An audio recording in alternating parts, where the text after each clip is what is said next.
Hi, I'm Emma. And I'm Helena, and we both work at the MS Trust. Just a little disclaimer, we're recording this over Zoom, so apologies if the sound is iffy at any stage. Please do bear with us. We'd like to welcome you to our podcast, Multiple Sclerosis, Breaking It Down, and this episode, which we've called, What is MS? Now, we realise that a lot of our listeners might already know the answer to that question, but as this episode is coming out during MS Awareness Week, we thought it'd be good to go back to basics and explain exactly what MS is for those who don't already know. Maybe you've got some strange symptoms that you can't explain and you think you might have MS, or a family member or loved one has just been diagnosed. Perhaps you're wanting to learn about it for a school project, or maybe you've been living with MS for a little while and still want to learn more. Well, this podcast is just right for you. Myself and Emma, we work for the MS Trust, which is a UK charity for people affected by multiple sclerosis. The MS Trust is here for everyone affected by MS from the moment of diagnosis and throughout your journey.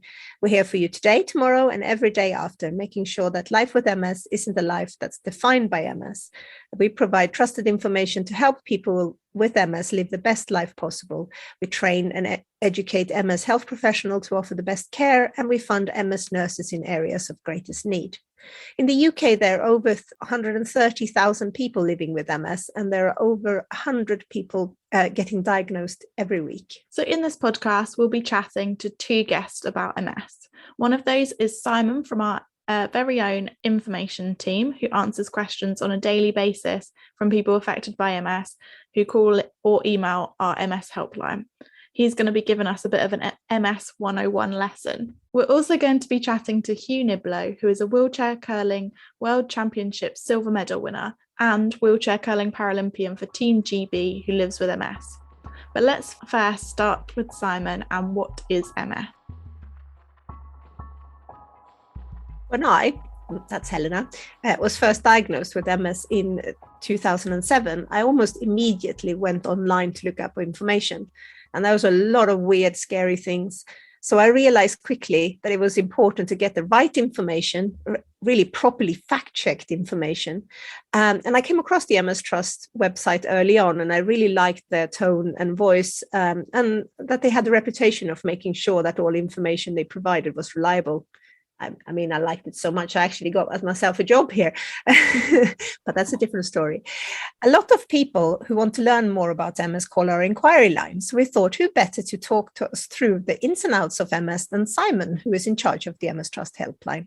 And he's also written several of our publications on the topic. Welcome to the podcast, Simon. Hello. Right, so should we start with an easy question? Should we start with what is MS? Right.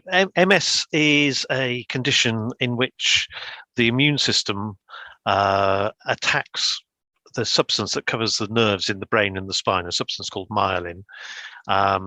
Myelin works by insulating the nerves and helping the messages to go along the nerves to travel more quickly, and also protects the nerves. And so when there's a patch of inflammation, where there's a patch of damage, the nerve messages through that area get slowed down.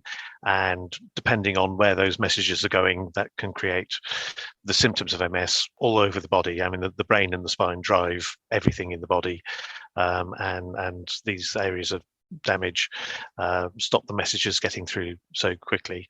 Over time, if the nerve fibers themselves are left exposed, they can be broken and lost entirely, and then that particular nerve pathway is lost, and that can create the more permanent and the more progressive symptoms. I've seen this sort of likeness a few times where people use like an electrical cord, and it sort of gets the wear and tear on the actual cord, that it will still start kind of functioning, sending the messages, might be a bit slow, and then the more damage it gets, then maybe the whole cord is broken, and then the computer starts being faulty.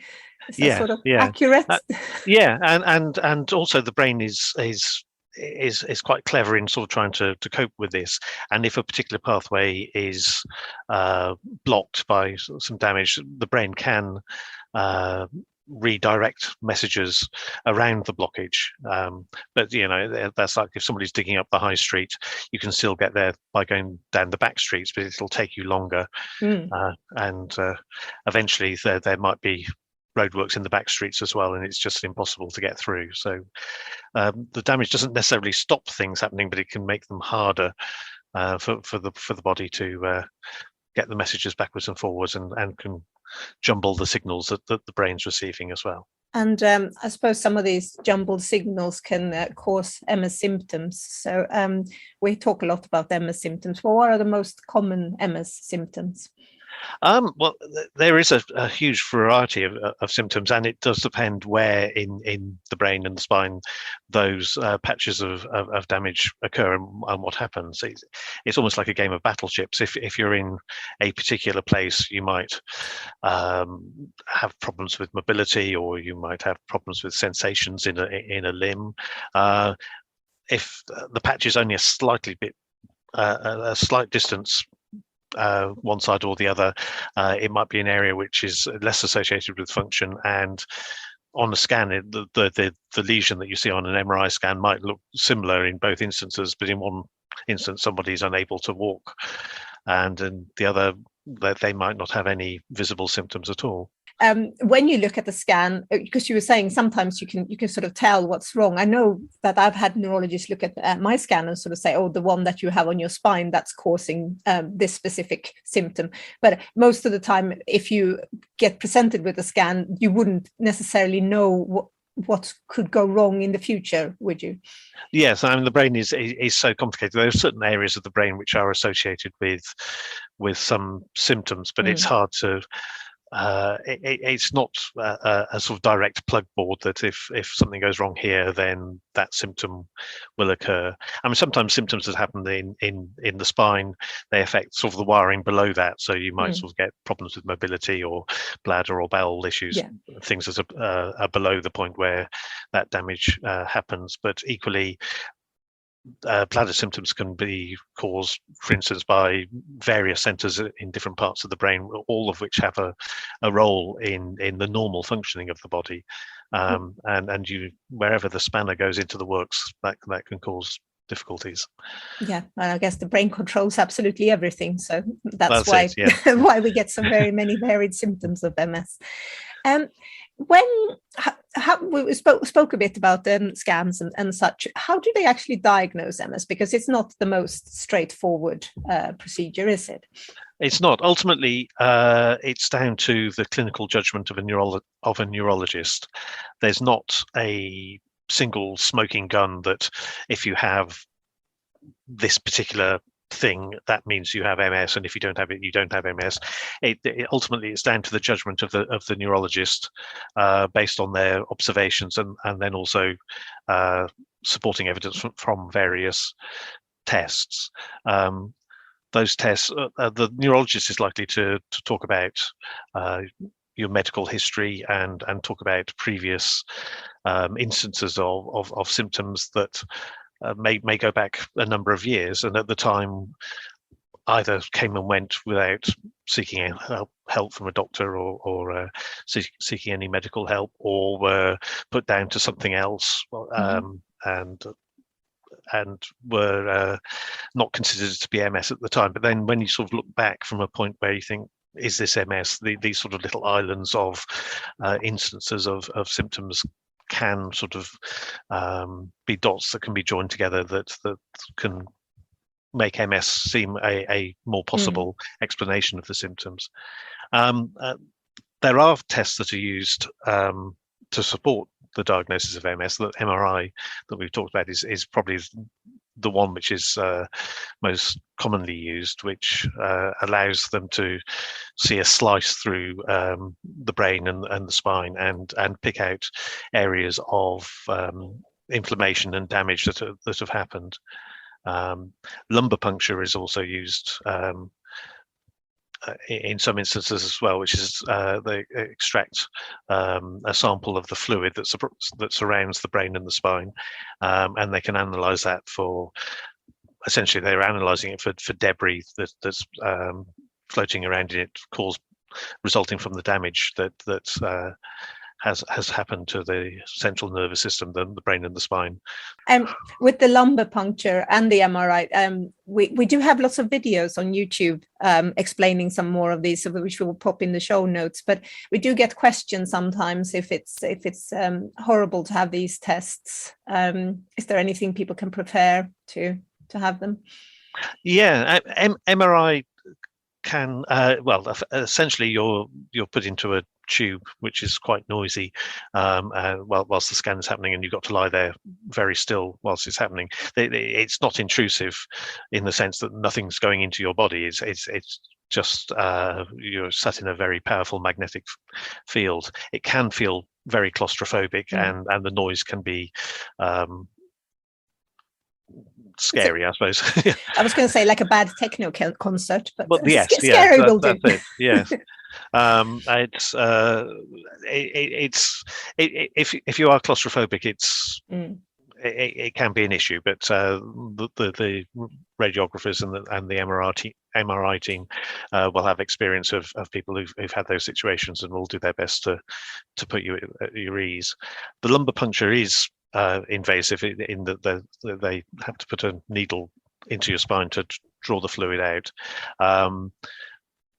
There are potential drawbacks if it's not done well, because by decreasing the pressure of the fluid that's around the brain and the spine, that can lead to headaches if you're up and around too quickly, or you're not sort of taking on enough fluid to counteract what's happened during the lumbar puncture. And the actual process, if done badly, can be painful, but in experienced hands is relatively straightforward.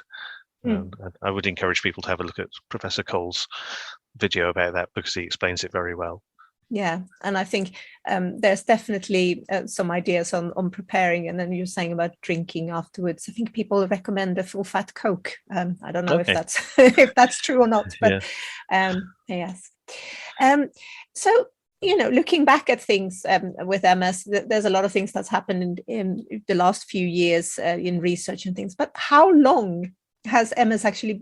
Obviously, it's been around. We don't know for how long, but how long have we known about MS? When was it first discovered? It was first given its name in 1868 by a French neurologist called Jean-Martin Charcot, who gathered together evidence from the research that had been happening and actually put it together as identifying the condition underneath it, and gave it a name. He called it sclerose en plaques, which is still the French name for multiple sclerosis. Though the earlier work goes back right to the start of the 19th century, where with a lot of conditions, people started looking sort of deeper into things and sort of trying to unpick the general ideas of malaise that was out there and identify what was going on. And there were a number of pathological studies of people who died with symptoms, where they identified that within the brain tissue and the spine tissue there were these little hard patches that were unusual and they were associated with illness, though how they fitted together didn't really fall into place until Charcot came along in the middle of the 19th century.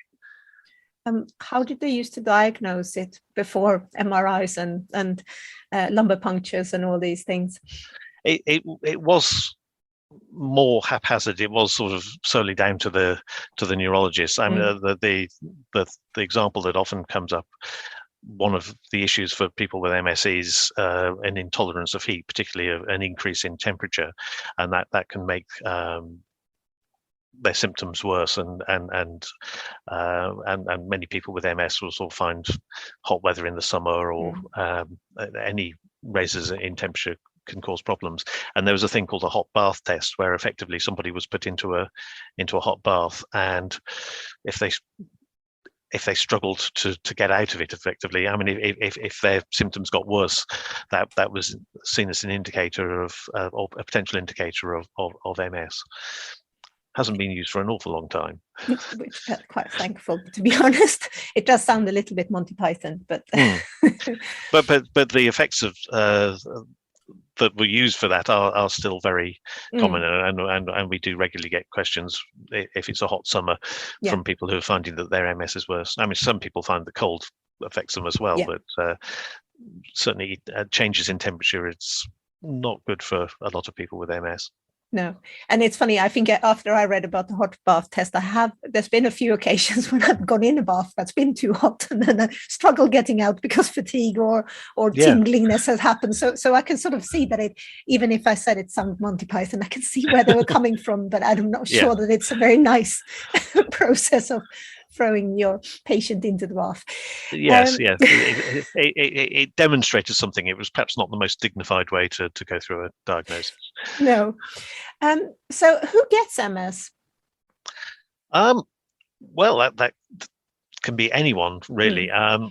The typical, as much as anything is typical in MS, the typical person with MS would probably be diagnosed in their 20s or 30s, is more likely to be female than male. It's about 3 to 1 women to men who get MS.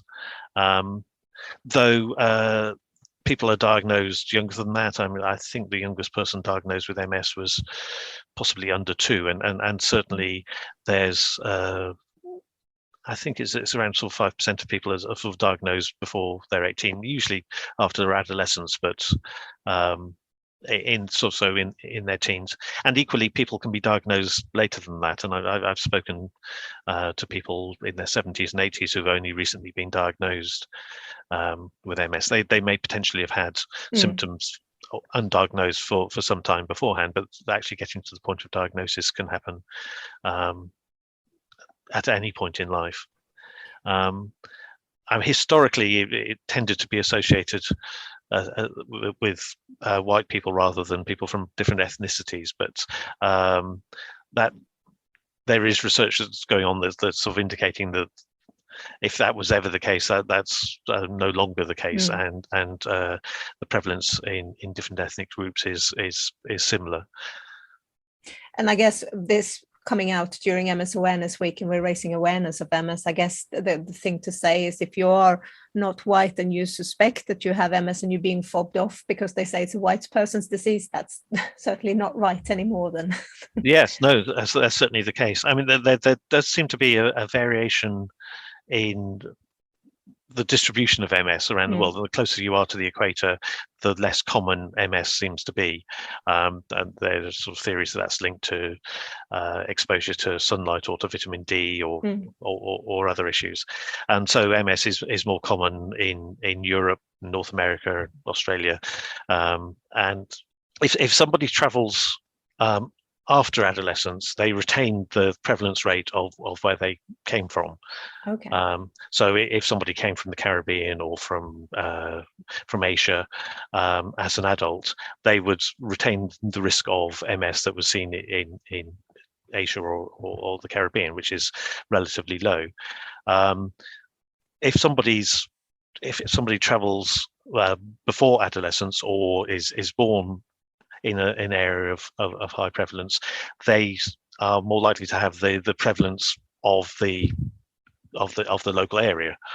So the children of immigrants are more likely to have MS perhaps than the actual immigrant generation itself. And so so non-white populations, the prevalence rate is now considered, there's no sort of particular racial difference in prevalence rates for people who are born in the UK. We sometimes have seen some records of people talking about the so-called Viking gene. What's this about? Yes, again, this is based on the idea of where MS is most prevalent. The idea that the areas where MS is most prevalent, it's particularly in the north of Scotland and in Canada, areas which are associated with people of Scandinavian descent, and that's where the idea of the Viking gene comes from. Whether it's true or not is hard to say, but I think it's possibly historical accident as much as anything. Yeah. I mean, being of Scandinavian descent and a woman who was diagnosed when I was 29, I feel like I'm pretty much as stereotyped as you can be when it comes to MS. But yeah, I mean, it's certainly true that the higher prevalence rates are in the UK. The prevalence in the north of Scotland, and particularly in Orkney, is high, and it is high in Canada as well. Prevalence in Scandinavia is higher than it is in the Mediterranean. How many people in the UK and I guess in the world approximately have got MS? It's a strangely imprecise figure. In the UK, there's no register of people who've got MS. There is a thing called the MS register, but that's a self-referral thing that collects information, really useful information about how people live with MS, but there's no register of who's actually got MS in the population. There was some research probably 7 or 8 years ago which which looked at medical records, GPs and other records, and that came up with a figure which has then been revised a few times to take account of new people coming along, new people being diagnosed, and on that basis that puts the figure at around 130,000 people in the UK. Though work that the MS Trust has done recently, mapping services and caseloads for MS nurses and how many people the MS nurses are seeing, suggests that number is a little bit low, and it might be another 10,000 on top of it. But the figure that's sort of accepted at the moment is around 130,000 people in the UK. And similarly across the world, the figures are sort of educated guesses, but it's considered to be in the region of about 2.5 million, maybe. Possibly a little bit more than that now.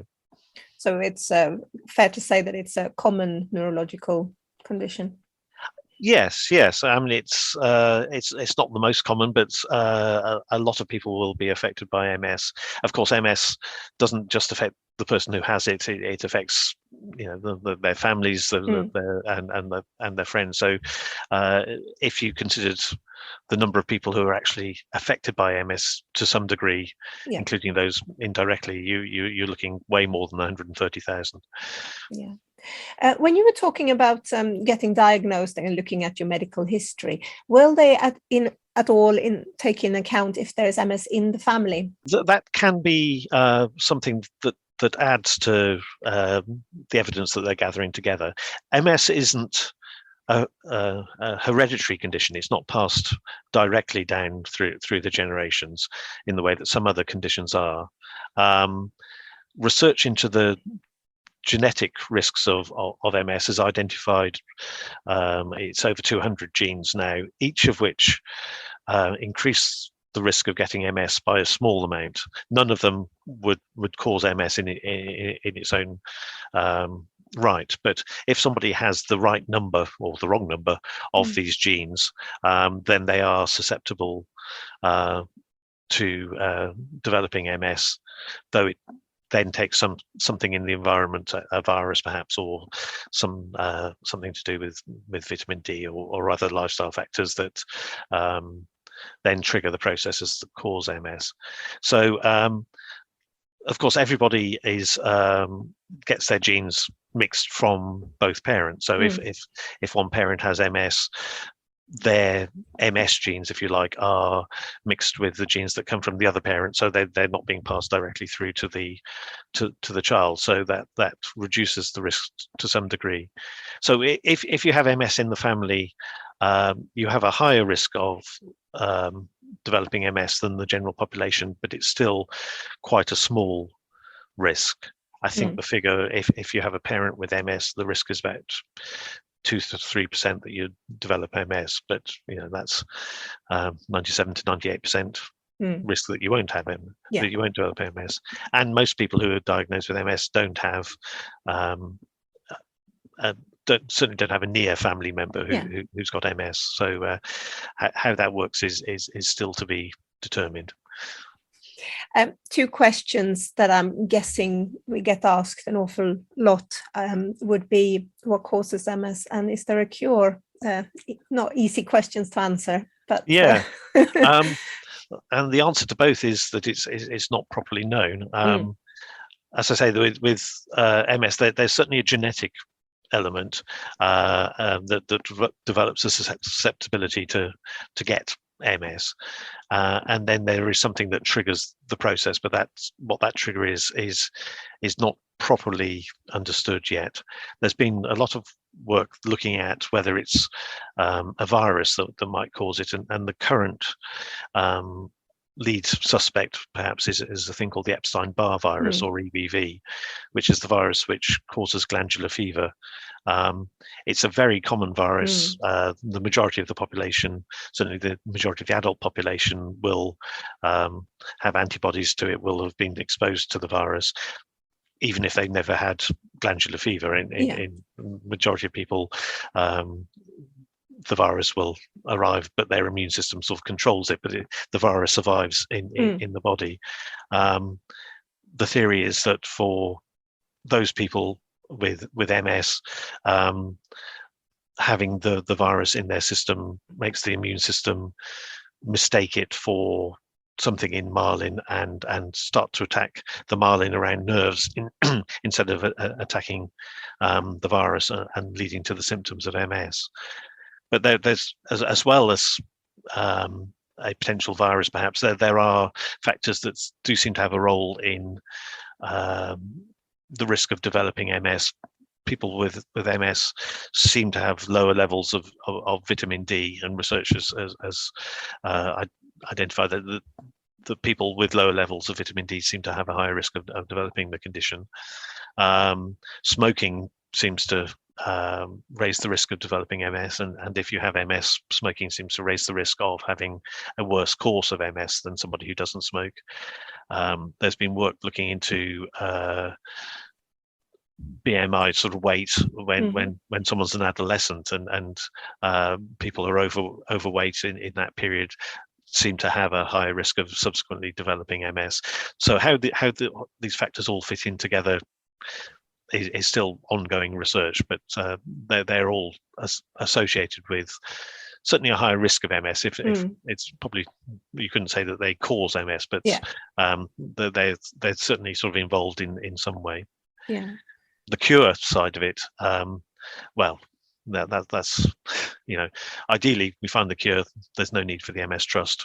Everybody goes off and lives happily ever after. Sadly, that's not the case at the moment. Research is moving forward all the time and finding new and better ways to try and manage it, but to make MS go away, that's much harder. I mean, some of the disease modifying drug approaches can put MS into for some people into remission, or certainly sort of a longer term remission, but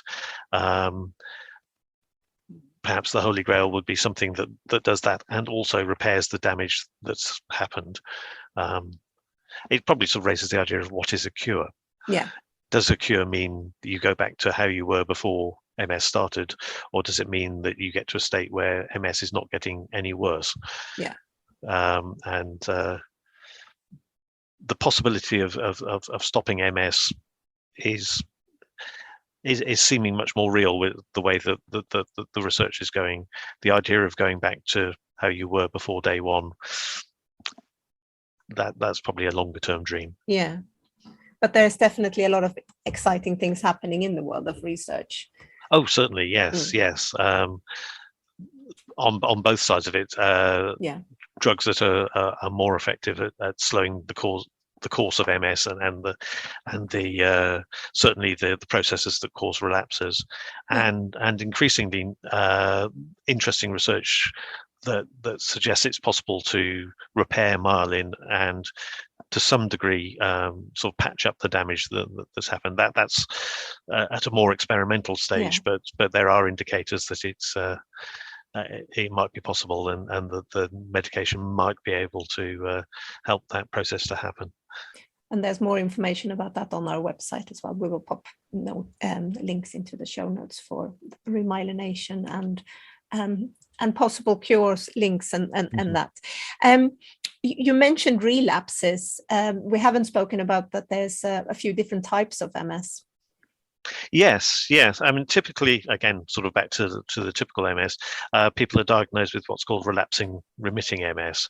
That's probably about 85% of people will be diagnosed with relapsing remitting MS, which is characterized by relapses where symptoms come on very suddenly, plateau for a time, and then sort of gradually recover to some degree afterwards. So, I mean, if you were mapping it, it would be like a series of waves, where you have the relapse, you have the gradual recovery from the relapse, then you have a period of remission where there isn't a relapse. The symptoms may persist in that, and you get sort of daily fluctuations, perhaps, but you don't get that spike of symptoms, and then another relapse comes along at some point after that. The other aspect of MS, and about the other 15% are diagnosed with what's called progressive MS, where from the start nerve fibers are damaged and lost, and symptoms will gradually increase over time in the absence of relapses. And if you sort of drew that one as a graph, it would be a gradual steady line that's increasing. There is if MS is diagnosed as progressive originally, that's called primary progressive MS. For a proportion of people diagnosed with relapsing remitting MS, over time relapses will become less frequent, and MS will become progressive. So the symptoms will gradually increase in the absence of relapses, and because that follows on from a period of relapsing MS, that's called secondary progressive MS. Yeah. When you get diagnosed, will you always be told what kind you have? Isn't necessarily always straightforward, particularly with progressive MS. That's harder to identify. I mean, if you're having a relapse, that's probably sort of more noticeable, because you will have a spike in symptoms and then the period of recovery afterwards. Yeah. But sort of spotting when MS is become progressive is more of a retrospective diagnosis than on day one saying this is how it's going to be. And it's for most people it's not a rapid decline in their health. It's more a case of, you know, a year later you think, I'm finding it a bit harder to do what I could do a year before. Yeah. Can MS be treated? Yeah, so there are sort of different approaches to treating MS for people with relapsing MS, and also now some people with progressive MS. There are drugs that have an effect on the underlying course of MS, and as a result are called disease-modifying drugs. Which effectively what they do is slowing down the disease processes of MS. So for people with relapsing MS, this will mean that there are fewer relapses, and the build-up of longer-term problems is slowed down. There are now 2 drugs that have come along, one for secondary progressive, one for primary progressive, that seem to slow down the rate of progression for some people. So what they're doing is sort of kind of effectively sort of flattening the curve. MS is being stretched out longer, and there does seem to be research that suggests that the time to get to different sort of milestones, if you like, in MS is being lengthened out, and this could very well be due to the medication, to the disease-modifying drugs. But MS is not all about disease-modifying drugs.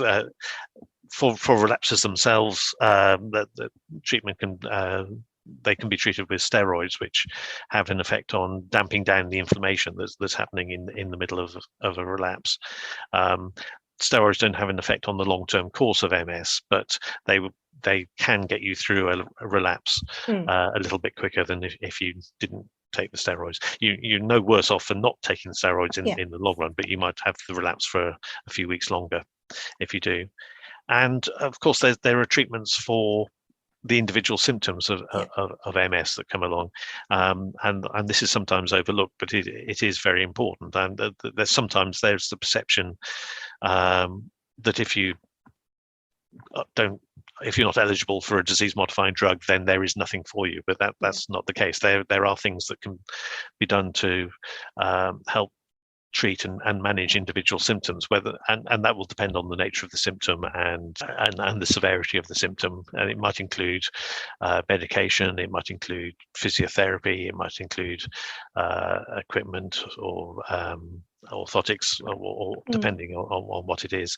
So there are things that can be done, and of course there are things that people can do for themselves as well. I mean, there are lifestyle factors which can put you in a better place to cope with what MS is throwing at you. So things such as staying as active as circumstances allow, eating healthily, not necessarily following a particular diet, but other than a sort of generally healthy diet. Trying to avoid stress as much as is possible, not smoking, not drinking to excess. It's the general healthy advice that we all know and tend to try and ignore as much as possible. But the healthier you are in yourself, the better you're able to cope with what MS throws at you. And I wouldn't say that only lifestyle or only medication is a good approach. The best approach is tackling MS on all the different fronts. If you think you have MS, what should you do? The first step is to talk to your GP, and that MS symptoms are, well, there's a lot of them, and a lot of things can be associated with MS, and it's very easy to fall back on Dr. Google and the internet, and you put in your symptoms and MS may come up. The one that we hear a lot about is people who've got pins and needles or those sort of kind of altered sensation feelings, which certainly can happen in MS, but they're not unique to MS. So in the first instance, you go to your GP and explain the symptoms you're having and see what they can suggest. It might be that they can sort of diagnose something or prescribe treatments that actually turn out to be effective, and that's fine. If they can't, if it's something that the GP can't identify, they can refer you to see a relevant specialist. And if it is considered that MS is possible, that specialist would be a neurologist, and we would suggest asking to be seen by a neurologist in a hospital with MS specialist services, so that you've got confidence that they know, they recognise the condition, and you've got more confidence that if they say it probably is MS or probably isn't MS, that they know what they're talking about.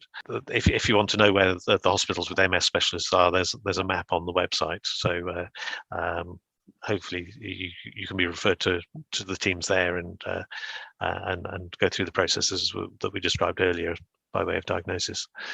I'll pop a link to that in the show notes as well. So if people have questions about MS, I mean, obviously people are trying, especially now in the strange times we're living, it's quite hard to see your GP or get a hold of a hospital appointment. If you have questions about MS, meanwhile, you may turning to the MS Trust is a good idea. Tell us just quickly what is it that we actually do at the inquiry line? The inquiry line is there to help people sort of learn more about MS at any stage of MS. We're not a medical service, so we can't diagnose you and we can't give you a medical opinion, but we can sort of help you learn more about the condition and equip you so that when you get to talk to a nurse, to a GP, to a neurologist, whoever, you've got a bit of information behind you, and you can get the most out of those appointments and get a better understanding of what's going on. And there's also loads and loads of information on the website for people to read about. I mean, we did mention we did mention then some of the symptoms, but the list is so long. It will be a very long podcast to go through them all. But there is an A to Z on the website where you can go through and look at some of these symptoms, and there's a lot to learn on there. But I'd probably suggest we've got two sections that are probably best if you're concerned that you've got MS. There's a page called Worried You've Got MS, which talks about how MS is diagnosed and sort of ways to approach talking about MS at that very early stage. And then we've also got a section for people who've recently been diagnosed, which tries to present the information in manageable chunks. It's very easy to suddenly throw yourself in at the deep end, and MS is such a wide-ranging condition that there's probably more information that's helpful on day one. So the newly diagnosed pages and the print version of them, which is a couple of books called Making Sense of MS, are probably useful stepping stones into the pond of MS, rather than just sort of throwing yourself in.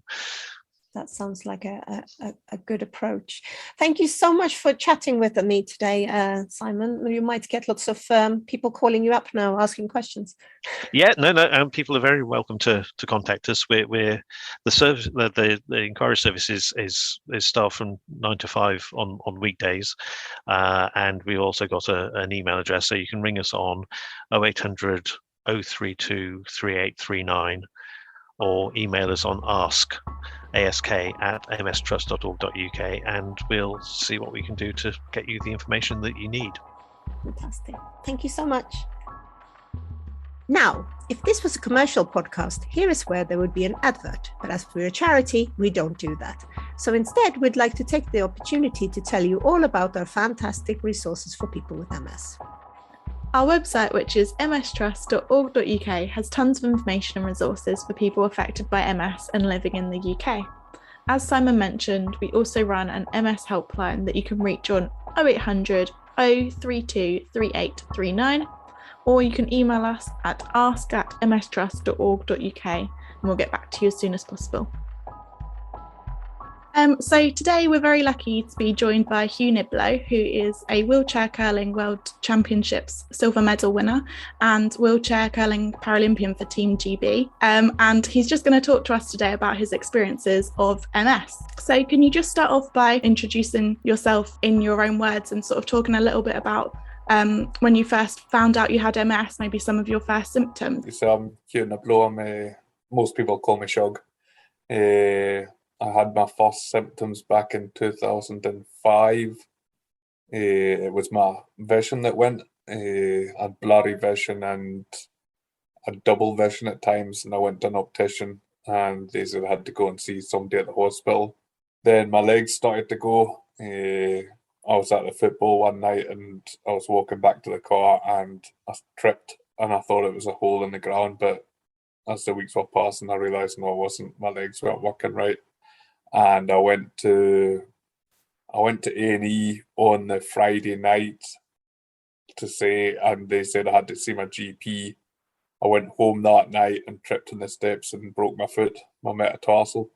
So that laid me up for a couple of months, and during that time, my symptoms got worse, and it got to a stage I couldn't even get out of the house. I had to sign off work and everything. I couldn't get out of the house, and my GP came round. He was really good at the time. He's moved to New Zealand, unfortunately, but he was brilliant. He came up to the house and he just said, "No, I'm checking you into DGRI straight away." So I went down to the hospital in Dumfries the day after, and they told me straight away that they thought it was MS, and then I had the lumbar puncture and the MRIs and everything, and it sort of confirmed that that's what it was. So I've been living with it now for 16 years, or 17 years if you count the symptoms, but 16 years since my diagnosis. So it sounds like you had quite a few symptoms. Did they all sort of come at once? No, it was my eyes were our first thing to go, and they were probably about 2 or 3 months after that before my legs started going. But they were the only two symptoms that I had in that time. Everything else was just normal. It was just my legs and not being able to walk. So that was my big fear. That was the terrifying bit. My eyes I could live well out. I thought, I don't mind if I have to wear glasses and things like that, but when my legs started going, I knew there was something wrong. Yeah, because people's experiences, we find, obviously vary quite a lot, and that's just the nature of MS. But as you say, when it's your legs and your eyes, you notice those. It's not like a little niggling one. They're quite noticeable. Yeah, definitely. If it had been one, I'd probably just plodded on a lot, but because both were happening, it was like, no, well, definitely something going on here. And I actually had an appointment for the neurologist, and it wasn't until March 2016 And then it actually, whilst I was in 2016, 2006, and then whilst I was in the hospital, it got put back to April. So if I had been in the hospital, it was going to take 6 months, I think, from when my GP referred me to the neurologist to when it was actually going to happen. So it's quite fortunate that I had a good GP that sent me into the hospital and got the tests and everything done. So I was fortunate for that. That is good to hear. So would you say that your diagnosis from your first symptom to obviously receiving that news was fairly quick? It was probably about 8 months in total from my first symptom, but from being referred to the neurologist, it was 4 months.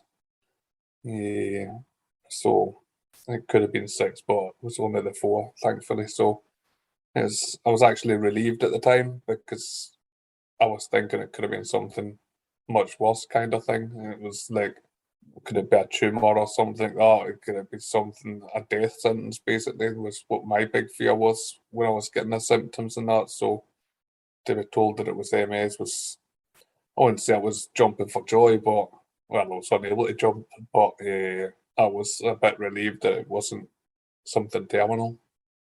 And when you found out about the MS, was MS something that you'd heard of before? Did you know a lot about the condition? No, I didn't know anything. I've got no family, close friends or relatives or anything that have MS, so I had no idea what it was. And it was just at the start of the sort of internet phase of things, so you could just go on your smartphone and look it up and things like that. So I had to wait till I got home and dialed up. I think it was still dial-up internet at the time, and go and research it and look into things. But I was fortunate I had a really good MS nurse in Dumfries and Galloway, Liz Clark. She's retiring, but she was brilliant, and she helped explain things to me and reassured me and things like that, and the sort of what the pathway forward was going to be and what it would look like with steroids and things like that. So I was fortunate to have her looking after me, and I'll be forever grateful for the things she helped out with. So how did your health professionals describe MS to you when you were first diagnosed? Yeah, Liz was, she was very sort of reassuring about it all, and my neurologist at that point in Dumfries and Galloway wasn't very good at all. I was fortunate that my GP, same GP, ended up referring me to Ayrshire Arran NHS Trust, where there was a Dr. Martison who specialised in MS.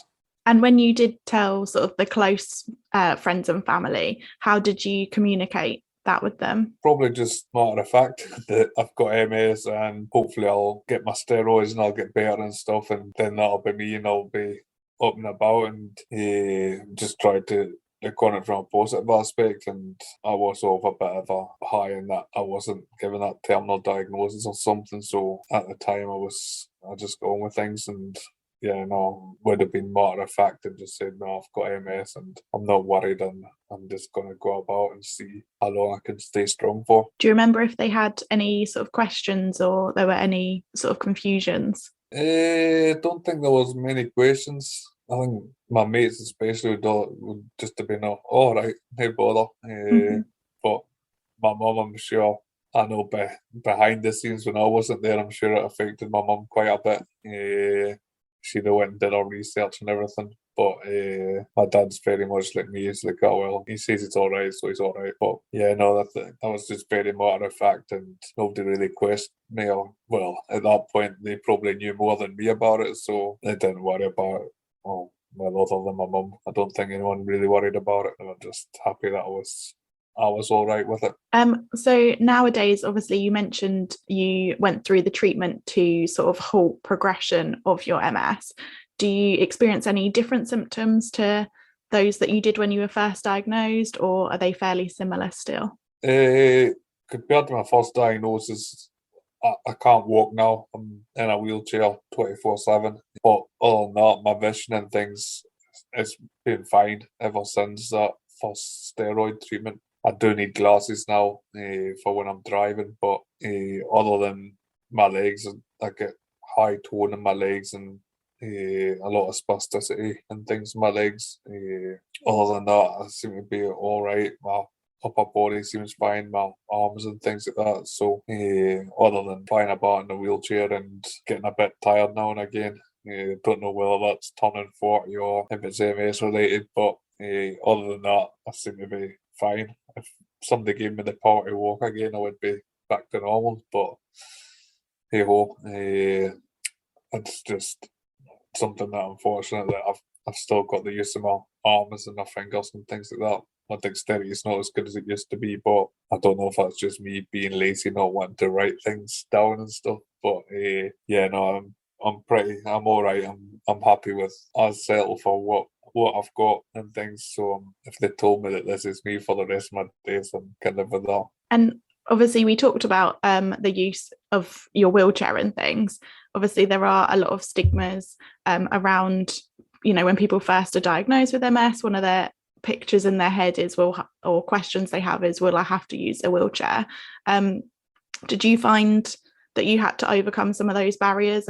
But maybe now, I don't know, how do you feel in terms of that? Do you feel like it's given you a different perspective or given you any new freedoms that perhaps you didn't expect? Yeah, it's definitely been doors opened because of the wheelchair.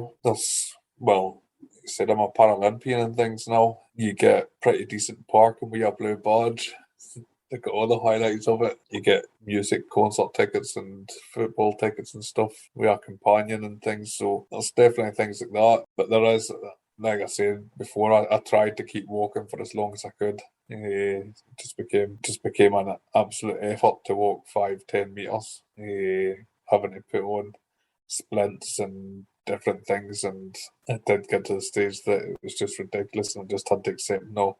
It would literally take me 2 seconds to push, but I'm spending about 5-10 minutes trying to put all the different stuff on and then get up and then struggle and take me 5 or 10 minutes to walk that length. So when I was lucky that when I ended up in the wheelchair, I had a bit of time where I was in the house not doing anything, but then finding curling and being in amongst other wheelchair users and learning from them. And I thought that was important, because if you're just given a wheelchair and you've got nobody around you with any sort of information on the wheelchair use, or even simple things like how you put it in your car and get out of your car and things like that, and hand controls and things, it made such a big difference meeting a group of people and things like that to learn about using the wheelchair and just different things like what's the best tyres and frames and things like that. So I was lucky in that sense, but I wouldn't say when I ended up in the wheelchair I looked at it as positive, but looking back now I should probably have accepted my fate a wee bit earlier and tried not to let that stigma affect my thinking on it, and just realise that what is best for you is, if you need to be in the chair, then just sort of, I'd always say walk as long as you can, do as much as you can for as long as you can.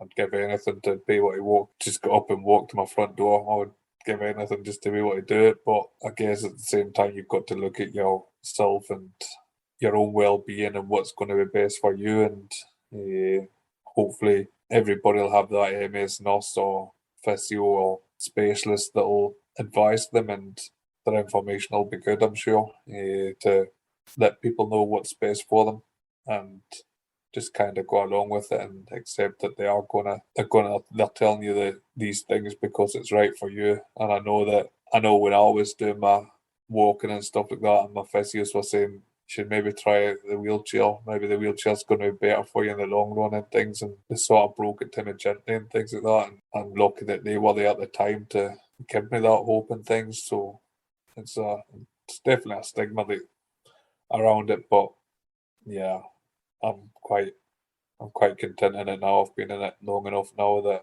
I don't think anything of it. And you mentioned sort of meeting with other people in a similar community, in a similar space and things. Where did you go to find out about other wheelchair users or people with MS in a similar position to you? Was that something that your health professional suggested, or somewhere online? It was, I was sitting in a pub playing dominoes, and the Stranraer wheelchair curling coach, Brian Park, unfortunately he's passed away, but he came up to me in the pub and asked me if I fancied trying wheelchair curling. I was like, yeah, no idea what it is. I knew what curling was, but I had no idea about wheelchair curling. And then I went along and I started that, and I met the people in Stranraer at the club, and then we ended up playing at the Scottish Championships and things, so I met other players. And then that grew when I obviously get into the national squad and things like that. Meet more and more people and they're more informed. I think that's maybe something that maybe needs better advertised or something, is to maybe have that sort of community and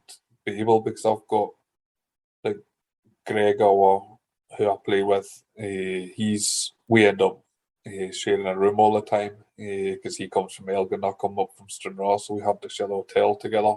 But he's so informed in everything with wheelchairs. He's so mechanically minded and things like that, that he's been brilliant in telling me things that I need for my chair, or things that would make my chair better and things like that. And just little things like that. Just it'd probably be good having an online group or something to just have that discussion and where to go in the NHS and things like that to get the wheelchair and stuff like that. Because initially when you got the wheelchair, it's a tank basically what you get given. And in the end, I was told no, go back to Westmark and say that you want a light wheelchair. So I had to do my driving tests and stuff like that to show that I could actually handle it and make such a difference, instead of lifting something that's 18, 19 kilos into your car. You're something that's weighing about 12 kilo and things, and just pushing about and energy efficient wise and things, it's makes a huge difference. But if I hadn't been involved in the curling, I'd probably still be sat about here in a tank. And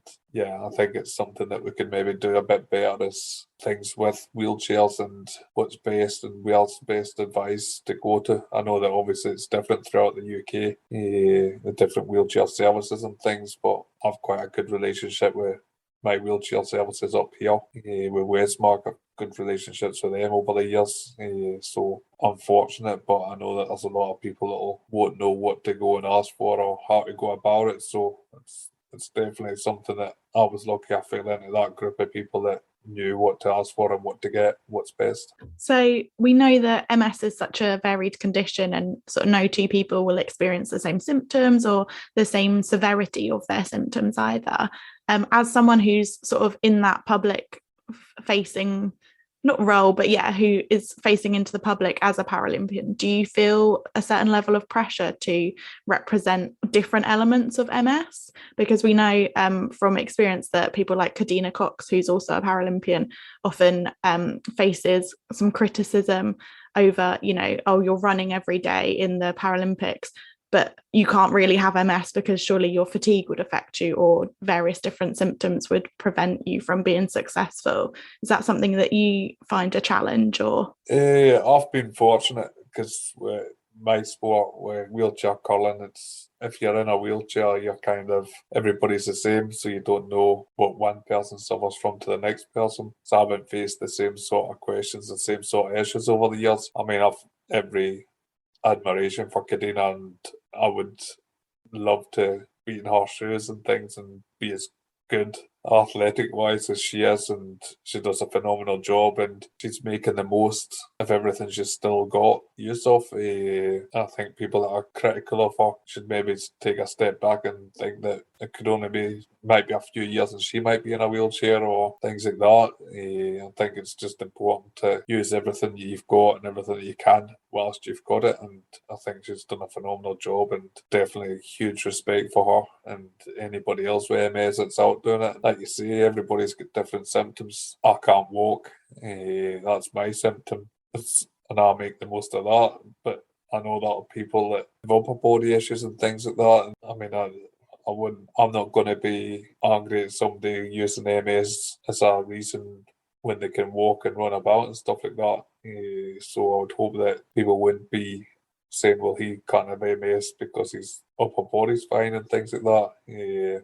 It's like you say, it's just such, everybody's different, and everybody's different. I'm different every day. I can wake up some days and I'm absolutely shattered and just can't face the world, and then there's other days I wake up and I'm bright and breezy and ready for whatever the day holds. So I mean, it's different thing day to day, so it's just important to just make the most every day and make the most of everything you've got for as long as you've got it. Amazing. I know people in their 60s, 70s, 80s and are still walking about with a crutch and things like that, and I'm like, I was in a wheelchair before I seen my 30th birthday. So it's just so different and stuff like that. But we're all in the same sort of boat. We've all got things that affect us, and it's important to support everyone because you just don't know what's going on and what's going on behind the scenes. I don't know what Kadina's routine and things is behind closed doors and what symptoms she maybe suffers from more than others, and